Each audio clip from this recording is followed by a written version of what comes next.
Kamu lagi Mereka dapet bilang ya? itu Jangan hanya sampai kita mitos. kena masalah. Larangan naik Iya, gunung saat aku haid juga takut. hanyalah budaya Harusnya kuno. kita gak Tapi kesini. malam itu, tubuhnya tiba-tiba berdarah dari seluruh pori. Seakan gunung ini tahu apa yang disembunyikannya. Kalau salah satu dari kalian sedang datang bulan, lebih baik pulang. Gunung ini tidak suka bau darah perempuan. Suara serak perempuan tua itu menggema di dalam warung kayu kecil yang berdiri di kaki Gunung Jelatang. Ketiga pendaki perempuan itu terdiam. Alma menatap ibu itu dengan heran.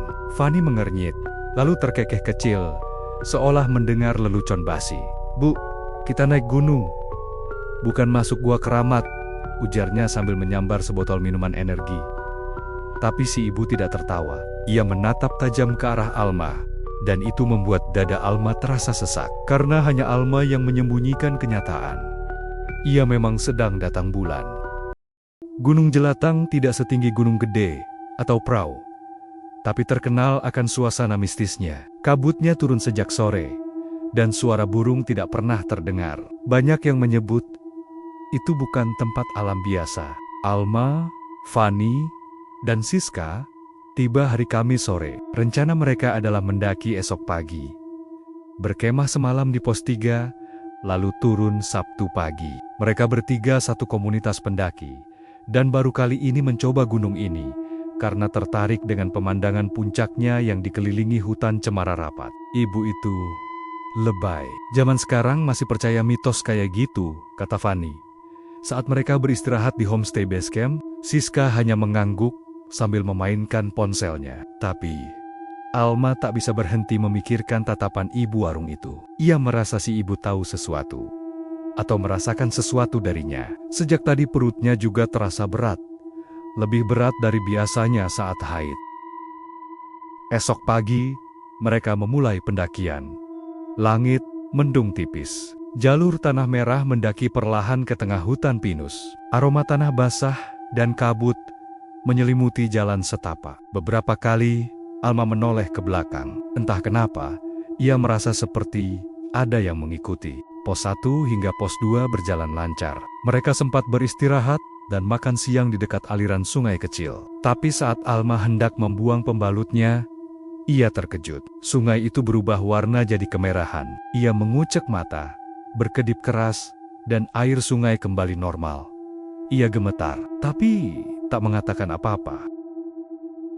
Menjelang sore, mereka sampai di pos 3 dan mendirikan tenda. Kabut mulai turun cepat seperti tirai raksasa. Suasana berubah senyap.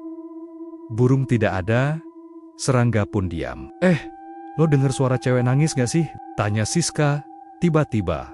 Fanny tertawa. Lu kebanyakan nonton konten horor, sis. Tapi Alma mendengarnya juga. Sangat pelan, seperti bisikan tertahan dan berasal dari balik kabut. Suara itu terdengar seperti perempuan yang menahan sakit atau kehilangan. Malam pun turun, mereka makan cepat dan masuk tenda. Tapi bau aneh mulai menyusup ke dalam tenda. Anyir, amis, seperti darah. Lo bawa daging mentah, Fen? Tanya Siska. Enggak lah, Alma menahan napas. Ia tahu itu bukan dari makanan. Ia tahu betul aroma itu. Ia meraba bawah perutnya. Dan benar, pembalutnya penuh. Tapi kenapa baunya sangat menyengat? Ia keluar dari tenda diam-diam untuk mengganti pembalut, dan saat membuka celana, ia melihat darah merembes ke tanah. Namun yang membuatnya menggigil bukanlah itu. Tapi karena tanah tempat ia berdiri berubah warna jadi merah kehitaman, seakan darahnya meresap dan tak berhenti mengalir ke bawah. Tiba-tiba, dari balik pohon, terdengar bisikan. Sudah lama, tak ada yang berani membawa darah ke atas. Alma menoleh. Tak ada siapapun, tapi daun-daun di sekitar kakinya menghitam. Dan langit malam, seolah menelan suara. Hanya suara detak jantungnya sendiri yang menggema. Ia cepat-cepat kembali ke tenda. Tapi saat membuka resleting, Siska dan Fanny memandangnya dengan wajah pucat. Alma, tadi lo kemana? Tanya Fanny pelan. Kok ada jejak kaki berdarah di luar tenda? Tenda mereka sunyi. Satu-satunya suara hanyalah degup jantung Alma yang makin kencang. Ia menatap Fanny dan Siska, lalu melirik keluar ke arah tanah yang mereka bicarakan. Dan benar saja, samar di ujung cahaya senter, ada bekas telapak kaki yang mengarah ke tenda. Penuh darah. Lo nginjek sesuatu? Bisik Siska. Alma tak menjawab. Ia hanya menggeleng pelan. Ia tak tahu harus menjelaskan dari mana. Dan jujur saja, ia sendiri tak yakin darah itu miliknya. Malam terasa panjang. Bau amis tak juga hilang. Bahkan makin menyengat seolah masuk lewat pori-pori tenda. Fanny sempat membakar minyak kayu putih untuk mengusir bau. Tapi tak banyak membantu. Ketiganya akhirnya tertidur dalam ketegangan. Tepat pukul 2 dini hari, Siska terbangun oleh suara seperti ranting patah di luar tenda. Ia membuka mata perlahan dan melirik jam digital di pergelangan tangan. Suara itu terdengar lagi. Krek, krek, seperti ada yang berjalan memijak dahan kering. Ia membangunkan Fanny pelan. Tapi Fanny masih terlelap. Alma juga tidur dengan napas berat, seakan tubuhnya kelelahan luar biasa. Tapi anehnya, ia mengigau. Pelan, tapi jelas. Jangan panggil dia. Jangan, ambil aku. Siska membuka sedikit resleting tenda dan mengintip keluar. Kabut masih tebal, tapi samar, ia melihat siluet seseorang berdiri di antara pepohonan, tidak bergerak, tidak bersuara, hanya diam, menghadap ke tenda mereka. Pagi hari, suasana berubah. Langit tidak secerah kemarin, udara lebih dingin, dan burung masih belum terdengar. Alma bangun dengan wajah pucat dan keringat dingin. Saat ia membuka matras, Siska menjerit kecil. Alma, lihat deh, kenapa ada darah di bawah tempat lo tidur? Mereka terdiam. Matras Alma basah. Bukan hanya oleh darah haid, tapi seperti habis melahirkan. Bau amis itu semakin tajam, bahkan menyengat dari dalam tenda. Fanny menahan mual. Ini gak masuk akal. Lo mimpi buruk atau apa, Al? Alma tak bisa berkata apa-apa. Tapi ia ingat mimpinya semalam.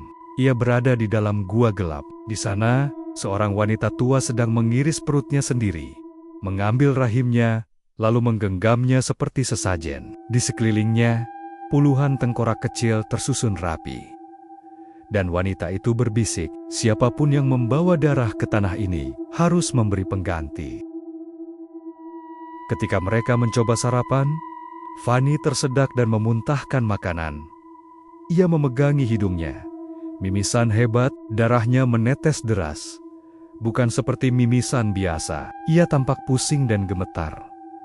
Gua gak enak badan, sumpah, keluhnya. Siska mulai panik. Ia mengajak turun hari itu juga. Tapi Alma menolak.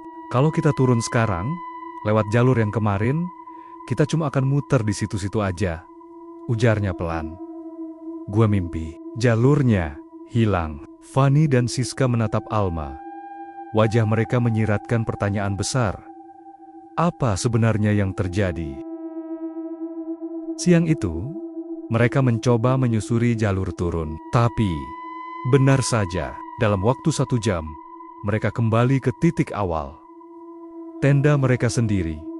Seakan mereka berjalan dalam lingkaran. Siska mulai menangis. Ini bukan pendakian biasa, Al. Kita dikurung. Kabut makin tebal. Hutan makin sunyi. Dan entah dari mana asalnya, muncul suara lonceng kecil berdentang sekali. Lalu, hening. Menjelang sore, Fanny makin parah. Tubuhnya panas dingin, bibirnya membiru. Dan saat mereka menyalakan api kecil untuk menghangatkan badan, tiba-tiba Fanny memekik. Darah mengucur dari telinganya. Ia menggigil, lalu mengerang kesakitan.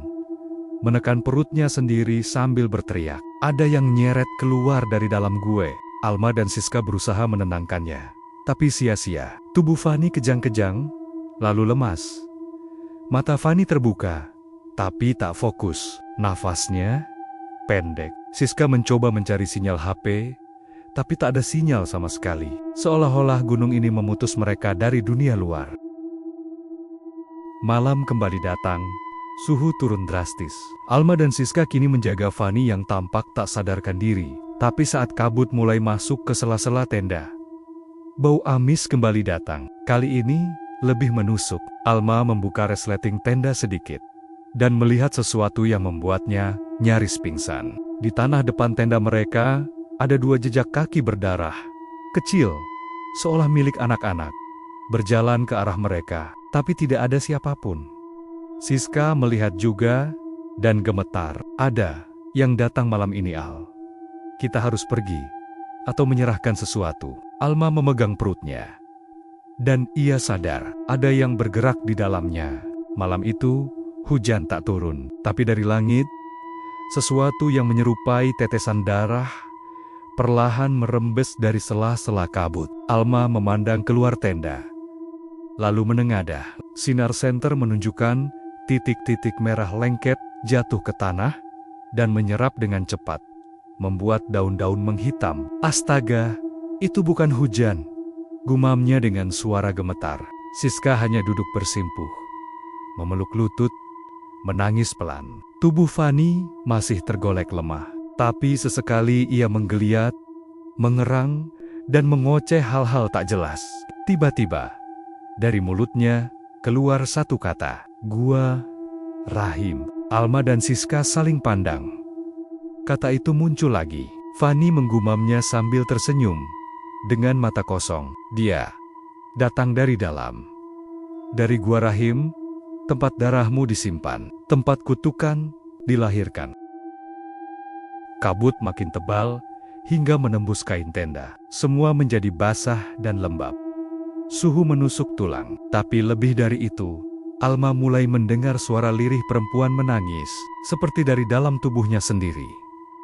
Bukan dari luar, tapi dari dalam dadanya, dari rahimnya. Ia mencoba menutup telinga, tapi suara itu tetap ada. Tiba-tiba Siska berteriak. Ia memegang lehernya sendiri. Darah menetes dari kulitnya, keluar dari pori-pori. Bukan luka, tapi seperti kulitnya berdarah sendiri. "Aku nggak kuat, Al. Kita harus keluar dari sini." Alma mencoba membuka tenda dan melihat sekeliling, tapi gunung ini sudah berubah.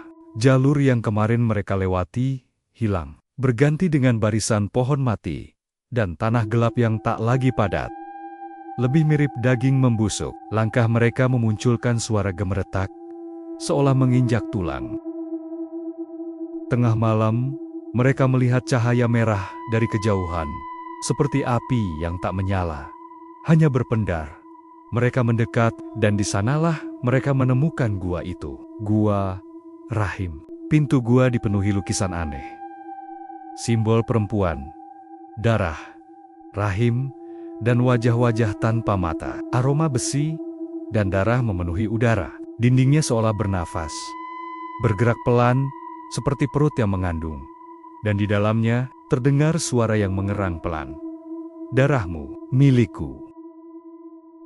Fanny tiba-tiba bangkit, matanya kosong, tubuhnya goyah, tapi ia berjalan masuk ke gua itu sendiri. Siska mencoba menahan, tapi Fanny berteriak, "Biar diambil dari aku, dari aku aja!" Tapi begitu Fanny melangkah masuk, tubuhnya seperti diserap, bukan ditarik, tapi dilarutkan. Ia berteriak sekali, keras dan nyaring, lalu hening.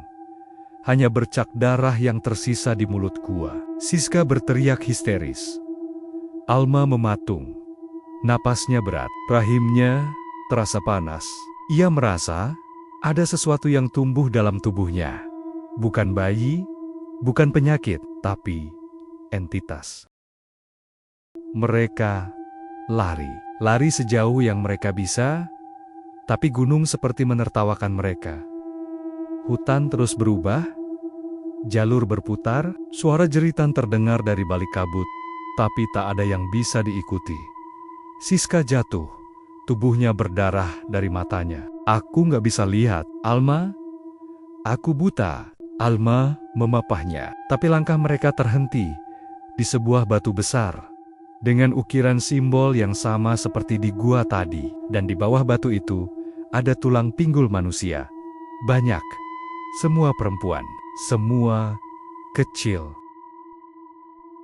Siska mulai gemetar hebat. Mulutnya komat kamit, lalu ia menatap Alma dengan wajah horor. "Kita adalah bagian dari pengorbanan. Gunung ini butuh darah untuk tetap tertutup dari dunia luar. Kita dibawa ke sini karena kamu, Al. Alma terdiam. Ia tahu itu benar. Ia melanggar larangan. Ia membawa darah yang membangunkan kutukan lama. Ia adalah pintu. Dan yang menunggu di baliknya kini sudah bangun. Saat kabut semakin pekat, mereka kembali mendengar suara. Langkah kaki kecil, tapi banyak. Jejak-jejak berdarah muncul di sekitar mereka. Siska menjerit sekali lagi. Lalu tubuhnya kaku, jatuh, membeku. Darah mengucur dari telinga dan matanya. Alma kini sendirian. Dan dari balik kabut, ia melihat sosok perempuan berdiri. Tubuhnya telanjang, seluruhnya berdarah. Perutnya menganga, dan dari dalamnya menjulur tali pusar panjang, mengarah ke Alma. Kau, pengganti kami, bawalah darahmu turun, dan buka kembali jalan lahir untuk kami. Alma bangun dalam keadaan tertelungkup di tanah. Hujan baru saja reda, kabut menghilang perlahan, dan langit mulai berubah warna dari kelabu pekat menjadi semburat biru pucat. Tapi tubuhnya berat, seperti diisi oleh sesuatu yang bukan miliknya. Ia mencoba duduk. Sekujur tubuhnya dipenuhi lumpur dan bercak darah kering. Di sekitar, hutan terlihat seperti biasa. Tak ada suara aneh. Tak ada gua. Tak ada sosok perempuan berdarah. Semua seperti kembali normal. Tapi Siska dan Fanny tak ada. Alma memanggil-manggil nama mereka, tapi jawabannya hanya gema suara sendiri. Ia bangkit, menapaki jalur yang entah bagaimana sekarang terlihat sangat jelas. Jalur pendakian seperti semula, tanah padat, akar-akar, dan tanda pos 2 tak jauh dari tempatnya berdiri. Langkah demi langkah, terasa aneh. Ia merasa perutnya mengeras.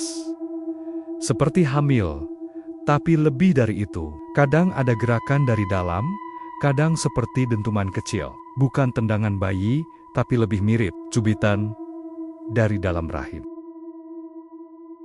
Ia berjalan terus. Dalam waktu 2 jam, Alma mencapai base camp. Saat tiba, seorang lelaki penjaga terlihat sedang menyapu teras. Saat melihat Alma, sapunya jatuh. Wajahnya pucat. Kamu sendiri? Yang 2 lagi? Di mana? Tanyanya terbata-bata. Alma hanya menggeleng pelan. Mereka nggak ikut pulang. Laki-laki itu menatap Alma dalam-dalam. Lalu berkata pelan, hampir berbisik, seolah bicara pada dirinya sendiri. Lagi, gunung ini memilih lagi.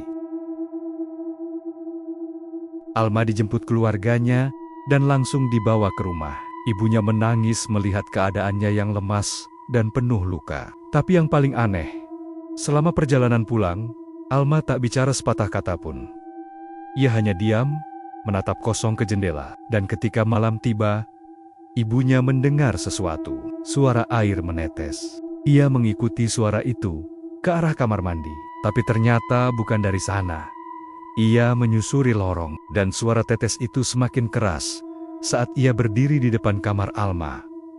Tap, tap, tap. Ia membuka pintu dan terdiam membeku. Seluruh lantai kamar Alma dipenuhi darah. Dan di tengah ruangan, Alma duduk memunggungi pintu. Rambutnya terurai, bajunya basah oleh darah dari perutnya. Tapi ia sedang menyanyikan lagu Nina Bobo dengan suara pelan pada sesuatu yang digendongnya. Sesuatu yang dibalut kain putih dan mengerang kecil. Namun yang lebih mengerikan, wujudnya bukan bayi. Kepalanya seperti terbalik. Matanya 3, tubuhnya penuh lendir, dan ia merangkak dengan tangan kaki seperti laba-laba. Keesokan harinya, rumah itu kosong. Tetangga melaporkan bahwa sang ibu hilang. Tak ada jejak siapapun di dalam, hanya lantai yang basah oleh darah, dan dinding kamar Alma yang dipenuhi coretan merah. Darah pertamamu adalah gerbang bagi kami yang tak pernah dilahirkan. Beberapa bulan setelah itu, seorang pendaki wanita yang baru kembali dari Gunung Jelatang bercerita kepada wartawan. Ia bertemu seorang perempuan aneh di pos 2, duduk di pinggir batu sambil menyanyi pelan. Wajahnya pucat, Matanya kosong, di pangkuannya ada bungkusan kain putih. Saat ditanya sedang apa di sana, perempuan itu menjawab, "Aku sedang menunggu siapapun yang datang bulan, agar anakku punya teman."